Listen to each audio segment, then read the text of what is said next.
আপনার শত্রুর আপনার বিরুদ্ধে করা সমস্ত চক্রান্ত ফাঁস হয়ে যাবে। তারা নিজেরাই নিজেদের পাতা ফাঁদে পড়ে আটকে যাবে। কিভাবে, সে কথাই রইল আজকের পর্বে। তবে ভিডিওটি শুরু করার আগে একটি অনুরোধ, যদি এই ভিডিওটি আপনার ভালো লেগে থাকে তাহলে লাইক বাটনটি প্রেস করে দেবেন, আর আপনি যদি এই চ্যানেলে নতুন এসে থাকেন তাহলে চ্যানেলটিকে সাবস্ক্রাইব করে বেল বাটনটা ক্লিক করে দিয়ে অল বাটনটিতে ক্লিক করে দিয়ে যাবেন, যাতে এই চ্যানেলে ভিডিও আপলোড হওয়ার সাথে সাথে আপনার কাছে নোটিফিকেশান চলে যায়। আপনার শত্রুদের তো একটাই চেষ্টা, আপনার স্বপ্ন ভঙ্গ করা, আপনার সফলতার পথটিকে রোধ করে দেওয়া। তা যে কোনো প্রকারই হোক, সমালোচনা, নিন্দা অথবা অন্য কোনো। আর আপনাকে সেই জায়গাটাতেই বাঁধ দিতে হবে। আপনার শত্রুদের করা যে কোনো নেগেটিভ পদক্ষেপ বা কথাবার্তা আপনি হৃদয় গ্রহণ করে যদি আবেগপ্রবণ হয়ে পড়েন তাহলেই সর্বনাশ। কারণ এই কথাটি সবসময় মনে রাখবেন, মানুষের আবেগ মানুষকে শুধুমাত্র কাঁদায়, আর বাস্তবতা, আপনি যদি বাস্তববাদী হয়ে যান তাহলে আপনি বাঁচতে শিখে যাবেন। বাস্তবতা মানুষকে বাঁচতে শেখায়। কারণ এই কথাটি আপনি সব সময় মনে রাখবেন, আপনাকে বাঁচতে হবে। আপনাকে বাঁচতে হবে মাথা উঁচু করে, আপনাকে বাঁচতে হবে আপনার শত্রুদের করা সমস্ত অবহেলা উপেক্ষাকে ধুলোয় মিশিয়ে দিয়ে। আপনাকে বাঁচতে হবে আপনার নিজের ইচ্ছেকে প্রকাশিত করে।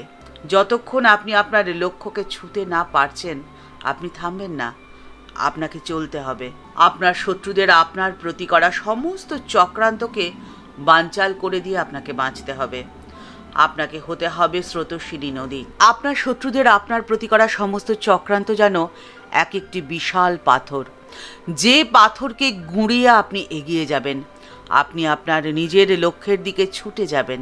আপনার চলার পথে যত বড় পাথরই তারা রাখুক না কেন, সমস্ত পাথরকে আপনি আপনার তীব্রতা দিয়ে ভেঙে গুঁড়িয়ে চুরমার করে দিয়ে এগিয়ে যাবেন আপনার লক্ষ্য পূরণের দিকে। আর এর জন্য আপনাকে 4টি কথা মনে রাখতে হবে। প্রথম, অপমানের জায়গা থেকে নিজেকে সবসময় সরিয়ে রাখবেন। যেখানে আপনি অপমানিত হয়েছেন সেদিকে ঘুরেও তাকাবেন না। দ্বিতীয়, আপনার জীবনের প্রত্যেকটি মুহূর্ত আপনার কাছে অত্যন্ত দামি। এই কথাটি যেন কোনোদিনও ভুলে যাবেন না, কারণ যে মুহূর্তটি আপনার জীবনের খাতা থেকে হারিয়ে যাচ্ছে সেই মুহূর্তটি আপনি আর কোনোদিনও ফিরে পাবেন না। তাই যে কোনো কারণেই আপনি কিন্তু সেই মুহূর্তটিকে অবহেলা করবেন না। তৃতীয়, আপনার পেট শূন্য থাকুক কিন্তু মন যেন পরিপূর্ণ থাকে। মনের আহার সঞ্চয় করতে কিন্তু কখনো ভুলে যাবেন না। এই পৃথিবীতে চেষ্টা করলে কি না পাওয়া যায়। একটি ক্ষুদ্র পিঁপড়েও তার নিজের আহার্য জোগাড় করে নিতে পারে নিজের ক্ষমতায়, আর আপনি পারবেন না? আপনার পক্ষে সব কিছু করা সম্ভব। তাই জন্য চতুর্থ যে কথাটি আপনাকে মনে রাখতে হবে সেটি হলো, নিজের আত্মসম্মানকে যে কোনো কারণেই হোক কখনো হারাবেন না। আত্মসম্মানের সাথে কম্প্রোমাইজ নয়। কারণ এই জগতে চেষ্টা করলে সব কিছু পাওয়া যায়, কিন্তু যেটা পাওয়া যায় না, যা হারিয়ে গেলে আর কোনোদিনও আপনি পাবেন না, তা হলো বিশ্বাস আর সম্মান। বিশ্বাস আর সম্মানকে খুব যত্ন সহকারে আপনি যদি নিজের কাছে রাখেন তাহলে শত্রুদের করা সমস্ত চক্রান্তের জাল ছেঁড়া আপনার পক্ষে খুব সহজ হয়ে যাবে। যে কোনো উদ্দেশ্যকে সামনে রেখে আপনি সাফল্য লাভ করতে পারবেন। কারণ এর জন্য প্রয়োজন আমাদের শক্তি। আমাদের শক্তি যা অন্যান্য ক্ষেত্রে অহেতুক আমরা ব্যয় করে থাকি, সেই সমস্ত শক্তিকে আপনাকে একত্রিত করতে জানতে হবে। আপনার শত্রুরা তাদের চক্রান্তের জাল বিছিয়ে যতই আপনাকে বিপদে ফেলার চেষ্টা করুক না কেন, আপনি যখন বিপদের মধ্যে থাকবেন তখন শ্রীমা সারদা দেবীর এই কথাটি সদা সর্বদা স্মরণে রাখবেন। মা বলেছেন, বাবা, বিপদ আপদ এ তো আসবেই, এ তো আসে কালের নিয়মে। তবে কি জানো, ধৈর্য ধরতে হয়। ধৈর্য ধরবে আর ঠাকুরকে ডাকবে। তোমাদের মনের সমস্ত কথা ঠাকুরকে জানাবে, তাকে জানিয়ে কাঁদবে। দেখবে তিনি ঠিক তোমার ডাকে সাড়া দেবেনই, তোমাকে কোলে বসিয়ে নেবেন। আর আমি তো মা আছি। আমি থাকতে বিধাতার সাধ্য নেই যে আমার সন্তানদের কোনো ক্ষতি করে। জগৎ জননীর মুখ নিঃসৃত এ বাণী চির সত্য, এর অন্যথা হওয়ার কোনো উপায় নেই। তাই আপনার শত্রুদের নিয়ে আপনার মাথা ব্যথার কোনো কারণ নেই। আপনি মায়ের শরণ নিন, মায়ের আদেশ অনুসরণ করে আপনার নিজের জীবন পথে এগিয়ে যান। আপনি নির্ভয় নিশ্চিন্তে থাকুন, কিন্তু তা বলে হাত গুটিয়ে বসে থাকা নয়। মায়ের আদেশ, কর্ম ছাড়া এক দণ্ডও থাকা উচিত নয়। তাই আপনার নিজের ইচ্ছে পূরণ করতে হলে আপনাকে তো কাজ করতেই হবে। আপনার শত্রুদের করা সমস্ত চক্রান্ত জিতে যাবে তখনই যখন আপনি আপনার জীবনের উদ্দেশ্য এবং আপনার কর্মের মধ্যে সমন্বয় সাধন করতে ব্যর্থ হবেন। কারণ সংসারের স্রোতে গা ভাসিয়ে দিতে আমরা এতটাই অভ্যস্ত হয়ে পড়ি যে ভাসতে ভাসতে কোন তীরে গিয়ে যে আমাদের তরি ঠেকবে তা সঠিকভাবে বুঝতেই পারি না। তাই ইতস্তত বিক্ষিপ্ত শক্তিকে উদ্দেশ্যের সাথে যুক্ত করা, এই কাজটাই আমরা ঠিকভাবে করে উঠতে পারি না, এবং যার ফলেই আমাদের জীবনের উদ্দেশ্য থেকে আমরা সরে আসি। আর তখনই হয় আমাদের শত্রুদের জয় আর আমাদের পরাজয়। কিন্তু তা করলে চলবে না। আপনার জীবনের উদ্দেশ্যকে সফল করে আপনার শত্রুদের করা সমস্ত চক্রান্তকে আপনাকে বানচাল করে দিতেই হবে। আর এর জন্যে আপনাকে মেনে চলতে হবে ঠাকুর শ্রী রামকৃষ্ণ পরমহংসদেবের আদেশ।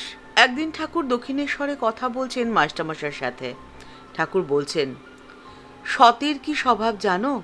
সে কাউকেই কষ্ট দেয় না, ব্যতিব্যস্তও করে না। নিমন্ত্রণ বাড়িতে গেছে, কারু কারু এমন স্বভাব যে সেখানে গিয়ে হয়তো বললে আমি আলাদা বসবো, আমি আলাদা খাবো, তখন নিমন্ত্রণ যারা করেছে তাদের ব্যতিব্যস্ততা বেড়ে যায়। কিন্তু ঈশ্বরে যদি সঠিক ভক্তি থাকে তাহলে বেতালে পা কখনো পড়বে না, কাউকে মিথ্যে কষ্ট সে দেবে না। আর অসতের সঙ্গ কখনো ভালো নয়, এ কথাটি সবসময় মনে রাখবে। তাদের কাছ থেকে সবসময় দূরেই থাকতে হয়, গা বাঁচিয়ে চলতে হয়।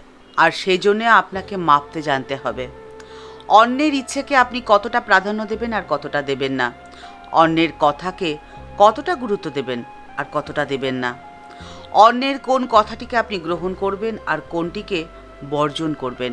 এক কথায় বলতে গেলে অন্যের ইচ্ছেকে নিজের ইচ্ছের সাথে আপনি কতটা মেশাবেন আর কোনখানে মেশাবেন না, কখন কোন বিষয় বা কোন ইচ্ছেকে অনাবশ্যক মনে করে আপনি সরিয়ে রাখবেন, তা আপনাকে বুঝতে হবে, আপনাকে জানতে হবে, এবং সেই বুঝে আপনাকে সিদ্ধান্ত নিতে হবে।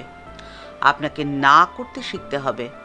সব কিছুকে আপনি হ্যাঁ করে দেবেন না, তাহলে আপনি আপনার গুরুত্ব যেমন হারিয়ে বসবেন, ঠিক একইভাবে আপনার শত্রুরা সফল হয়ে যাবে আপনাকে আপনার উদ্দেশ্য থেকে সরিয়ে আনাতে।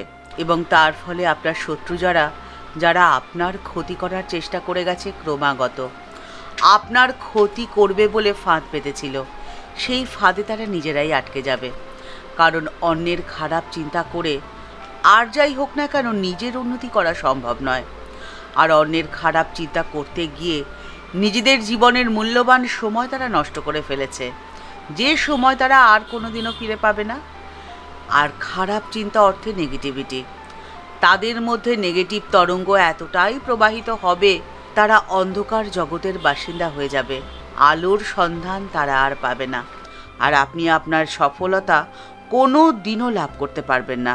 অন্যের ইচ্ছে স্রোতে গা ভাসিয়ে দেওয়া বা যখন যেমন ইচ্ছে হলো তেমন করা, তাতে জীবনের উদ্দেশ্য সাধন হয় না। জীবনের উদ্দেশ্য সাধন করতে হলে প্রয়োজন সাধনার, লক্ষ্যে পৌঁছতে হলে প্রয়োজন পরিশ্রমের। সাধনা এবং পরিশ্রম ছাড়া সিদ্ধিলাভ সম্ভব নয়। আপনি যদি আপনার জীবনের লক্ষ্যে স্থির থেকে ক্রমাগত সাধনা করতে থাকেন নিষ্ঠা এবং বিশ্বাসের সাথে, তাহলেই তো আপনার সাধনায় গতি আসবে। আর ঠিক তখনই আপনার শত্রুদের করা সমস্ত চক্রান্তরূপ পাথরকে আপনি ভেঙে চুরমার করে আপনি আপনার জীবনের পথে এগিয়ে যেতে পারবেন, এবং আপনার সফলতাকে রোধ করার ক্ষমতাই হবে না তাদের। ঠাকুর মা ও স্বামীজির চরণে প্রণাম জানিয়ে আজকের পর্ব এই পর্যন্তই। দেখা হচ্ছে পরের পর্বে। আজকের পর্বের উপস্থাপনা যদি আপনার ভালো লেগে থাকে তাহলে লাইক বাটনটি প্রেস করে দিতে ভুলবেন না, আর আপনার মতামতটি কমেন্টস বক্সের মধ্যে জানালে আমাদের ভালো লাগবে। আপনি যদি এই চ্যানেলে নতুন এসে থাকেন তাহলে চ্যানেলটি সাবস্ক্রাইব করে বেল বাটনটি ক্লিক করে দিয়ে অল বাটনটিতে ক্লিক করে দেবেন, যাতে এই চ্যানেলে ভিডিও আপলোড হওয়ার সাথে সাথেই আপনার কাছে নোটিফিকেশনটি চলে যায়। আর আজকের এই ভিডিওটি আপনার যদি ভালো লেগে থাকে তাহলে তা অনেকের মধ্যে শেয়ার করে দেবেন। সবাই ভালো থাকবেন, সুস্থ থাকবেন। দেখা হচ্ছে পরের পর্বে। নমস্কার।